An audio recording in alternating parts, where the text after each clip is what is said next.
আগামীকাল পাকিস্তানের বিপক্ষে ওপেনিং জুটি হবে বেশ গুরুত্বপূর্ণ। সেক্ষেত্রে বাংলাদেশের স্কোয়াডে আছেন 4 জন ওপেনার।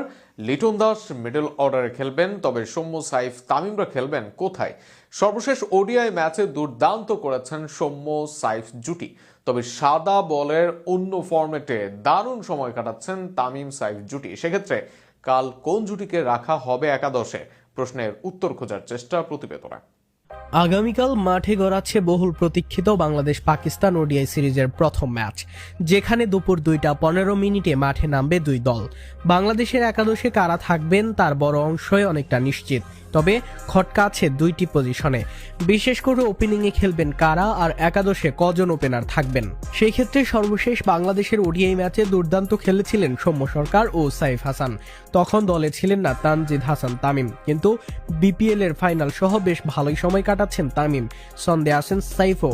এমন অবস্থায় আগামীকাল ওপেনিংয়ে খেলবেন কোন দুজন? অন্য ওপেনার লিটন দাস মিডলের খেলায় এই তিনজন দিয়েই সাজাতে হবে ওপেনিং, তবে কোন দুজন গোড়াপত্তন করবে এর মধ্যে অনেকটা নিশ্চিত সাইফের নাম, কেননা তিনজনের মধ্যে বাকি দুজন বাহাতি ব্যাটার আর সাইফ ডানহাতি।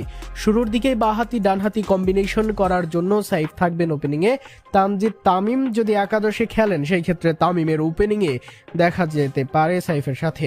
সেই ক্ষেত্রে 1 অথবা 2 ডাউনে খেলতে হবে সৌম্যকে, কেননা সাধারণ ওপেনিং পজিশন ছাড়া খেলে অভ্যস্ত নন তানজিদ তামিম।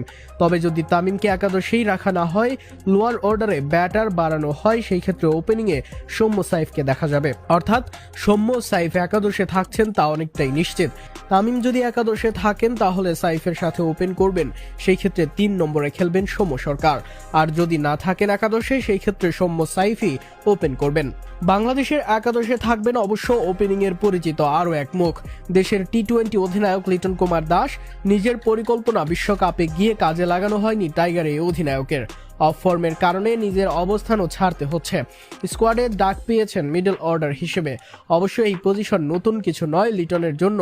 2019 বিশ্বকাপেও 5 নম্বরে ব্যাট করার অভিজ্ঞতা আছে তার। টেস্টেও খেলেন এই স্থানেই। স্পিনে ভালো খেলায় কোচ ম্যানেজার তাকে মিডল অর্ডারেই জন্যই দলে ডেকেছেন। তাই আগামীকাল ম্যাচে ওপেনিং এর সবচেয়ে বড় সম্ভাব্য নাম তামিম সাইফ।